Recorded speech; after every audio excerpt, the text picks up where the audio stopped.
Assalamualaikum warahmatullahi wabarakatuh. Alhamdulillahi rabbil alamin. Wassalatu wassalamu ala rasulillahil karim. Nabiyyina wa sayyidina Muhammadin al-amin. Wa ala alihi wa sahbihi ajma'in. Wa ba'd.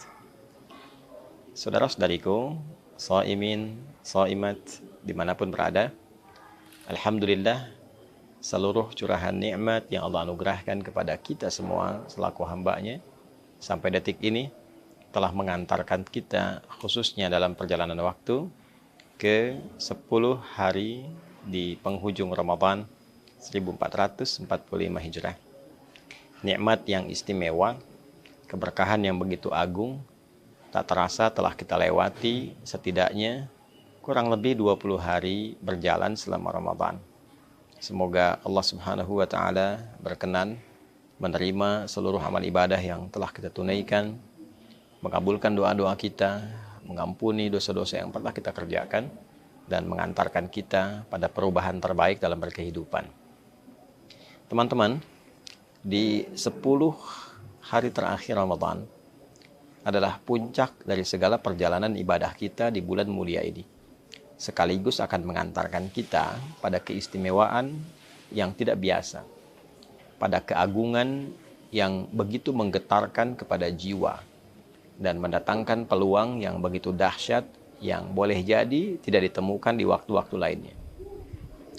Terekam dalam hadis riwayat Al-Imam Al-Bukhari yang tersambung sanadnya pada ibunda kita yang sangat mulia, Sayyidah Aisyah radhiyallahu ta'ala anha. Didokumentasikan riwayat ini oleh Al-Imam Al-Bukhari dalam kitab sahihnya nomor hadis 2024. Sayyidah Aisyah menyampaikan, atau kama qalat, idza dakhala al-ashru min Ramadan.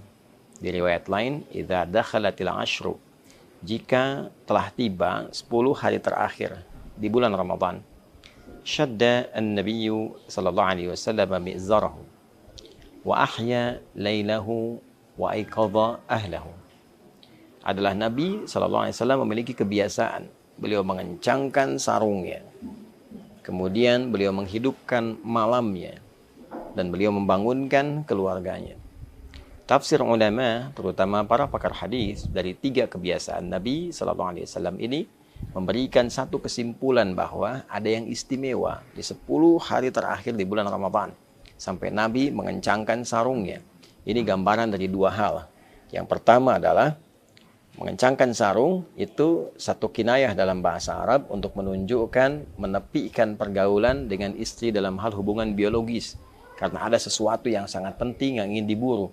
Saking pentingnya hubungan biologis dengan istri pun ditepikan terlebih dahulu untuk mengejar sesuatu yang sangat istimewa ini. Ini juga menggambarkan bagian kedua, sesuatu yang disimbolkan dengan pengencangan sarung yang biasa digunakan untuk beraktivitas ibadah, menunjukkan peningkatan ibadah yang lebih dari sebelum-sebelumnya. Kuatkan lagi, kencangkan ikat pinggang. Itu artinya kita menyiapkan sesuatu pada sesuatu yang penting, yang ingin kita tambah durasinya, tambah kualitasnya, tambah kuantitasnya. Maka ketika Nabi disebutkan mengencangkan sarungnya, ini menunjukkan bahwa beliau ingin meningkatkan kualitas dan kuantitas ibadahnya dalam rangka pendekatan lebih kepada Allah Subhanahu wa Ta'ala di 10 hari terakhir. Lalu ahya lailahu, beliau menghidupkan malamnya. Malam dihidupkan, keterangan para periwayat menunjukkan bahwa satu, peningkatan ketaatan kepada Allah Subhanahu wa Ta'ala. Menghidupkan malam bisa berarti menghidupkan dengan sholat. Ada tambahan yang kelak kita bisa bahas di pertemuan yang lain tentang kebolehannya menunaikan sholat malam setelah sholat tarawih. Secara teknis kita akan bahas di pertemuan sesi yang lain. Bila ditutup dengan witir, bagaimana teknis malamnya. Bila witir diakhirkan, bagaimana teknis pembaginya. Secara singkatnya, Nabi menghidupkan malam-malam di akhir Ramadan ini dengan ibadah, dengan ketaatan. Boleh jadi dengan tilawah Al-Quran. Karena hadis-hadis mengungkap satu rahasia bahwa Nabi SAW setiap malam Ramadan didatangi oleh malaikat Jibril, dibimbing untuk tadarus, bisa membaca, bisa mengkaji, bisa juga dibimbing untuk pemahaman makna. Ini menunjukkan malamnya hidup. Wa aiqadha ahlahu, dan beliau membangunkan keluarganya. Beliau menginginkan tidak hanya sebagai pribadinya yang saleh, tapi juga memberikan keteladanan pada umatnya, keluarganya dibangunkan. dihidupkan, dan diarahkan untuk meningkatkan giat rutinitas di malam-malam Ramadan. Para pakar merinci yang dimaksud membangunkan keluarga ini adalah mengarahkan mereka untuk meningkatkan sholat di malam-malam Ramadan. Pertanyaannya teman-teman, apa yang menjadikan kegiatan ini begitu kuat dilakukan? Motivasi apa yang menjadikan Nabi SAW memberikan contoh langsung kepada kita dengan mempraktikkan hidupnya malam-malam 10 terakhir Ramadan, hidupnya hari-hari 10 terakhir Ramadan? Tiada lain, para ulama menyimpulkan bahwa terdapat keistimewaan yang kiranya belum tentu didapatkan di 10 hari pertama, 10 hari kedua di bulan suci Ramadan itu. Apa yang bisa diraih di 10 hari terakhir ini? Beberapa ulama merinci keterangan yang disambungkan pada riwayat-riwayat yang sahih dari Nabi SAW adalah yang pertama, peluang yang sangat besar untuk mendapatkan malam Al-Qadar. Malam Al-Qadar tentu kuasa Allah untuk menurunkannya. Bisa di awal Ramadan, pertengahan Ramadan, atau bahkan akhir Ramadan. Namun kebiasaan yang berlangsung pada kehidupan Nabi SAW, salah satu riwayat sering menunjukkan bahwa kedatangan malam Al-Qadar seringkali terjadi di akhir-akhir Ramadan. Tepatnya di antara 10 malam-malam akhir Ramadan. Sehingga beberapa riwayat pernah menunjukkan, ada yang menyimpulkan pernah terjadi malam 27, ada yang menyimpulkan pernah terjadi malam 23, sehingga dari untayan riwayat ini ada yang bahkan memburu malam-malam ganjilnya. Sekalipun kuasa Allah bisa mendatangkan di malam genapnya, ganjil bisa, genap bisa. Artinya 10 malam terakhir Ramadan begitu istimewa. Saat seseorang mendapati malam Al-Qadar itu, artinya ia mendapatkan anugerah tak terkira. Semua kegiatan yang dikerjakan dalam bentuk ibadah dilipat gandakan sampai dengan lebih dari 1000 bulan. Bila 1000 bulan saja kita konversi, setidaknya ada 85 tahun, maka sekali baca Al-Quran, satu huruf nilainya sama dengan 85 tahun kita membacakan itu. Nun, baru nun saja dapat pahala baca nun selama lebih dari 85 tahun. Maka bagaimana dengan orang yang sholat sunnah? Bagaimana dengan orang yang istighfar? Bagaimana dengan orang yang berdoa? Kualitasnya semakin menjadi luar biasa. 10 malam terakhir adalah puncak dari pembuktian semua hasil ibadah kita di 10 hari pertama dan 10 hari kedua. Saya sering gambarkan kalau orang sudah merasakan nikmatnya satu makanan, tentu dia akan berburu lebih kuat lagi tentang makanan itu. Kalaupun kita kasih contoh yang sederhana, 10 hari pertama diberi kerupuk, 10 hari kedua diberi kerupuk. Begitu masuk 10 hari ketiga, bukankah kita sudah menunggu kerupuknya? Apalagi kalau menunya begitu lezat. Maka orang-orang yang menikmati 10 hari pertama, 10 hari kedua, dia akan semakin mengencangkan ikat pinggangnya untuk menghidupkan 10 hari terakhir, karena ini puncak Ramadan. Belum tentu bertemu dengan Ramadan di tahun yang akan datang. Karena itulah kemudian 10 hari terakhir ini adalah puncaknya kita berdoa.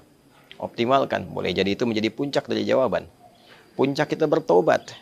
Dan puncak kita menunjukkan kesungguhan kepada Allah saat sebagian orang-orang yang bahkan mengatakan beriman sedang disibukkan oleh urusan dunianya. Betapa sebagian sudah berpikir tentang mudik.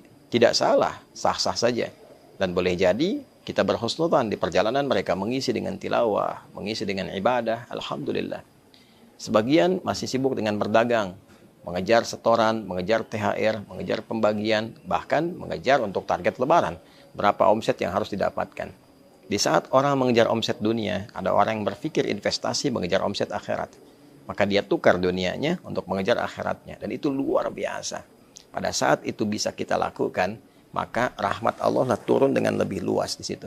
Pertaruhan antara akhirat kita yang meninggalkan sementara kegiatan dunia atau kita tarik dunia menuju akhirat, itulah yang berpeluang besar menghadirkan rahmat Allah sehingga mampu membebaskan kita dari ancaman neraka.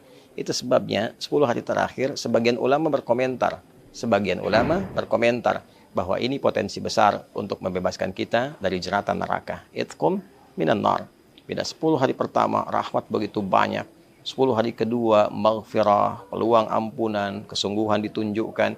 Maka 10 hari ketiga adalah fokus peningkatan, pendekatan kepada Allah. Sehingga kita bisa mampu meningkatkan diri dengan berpeluang besar mendapatkan rahmat Allah yang membebaskan kita dari ancaman dan jeratan neraka.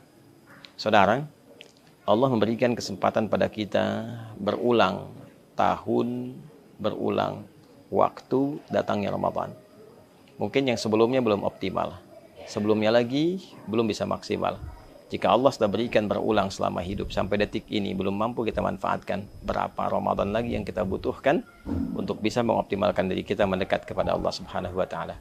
Semoga 10 hari terakhir ini kita mendapatkan keistimewaannya, kita meraih peluangnya, dapat malam Al-Qadar, dapat ampunan dari Allah, terkabul doa kita, dan diberikan oleh Allah kebahagiaan untuk kembali kepada fitrah, menyongsong Idul Fitri yang lebih baik untuk diri kita, keluarga kita, masyarakat kita, bangsa, negara kita, dan khususnya umat Islam di dunia ini dan kehidupan berperikemanusiaan dalam skala yang lebih luas. Rabbana taqabbal minna innaka antas sami'ul alim wa tub 'alaina innaka antat tawwabur rahim. Wa sallallahu ala sayyidina Muhammad wa ala alihi wa sahbihi ajma'in. Wa akhiru da'wana alhamdulillahi rabbil alamin. Adi hidayah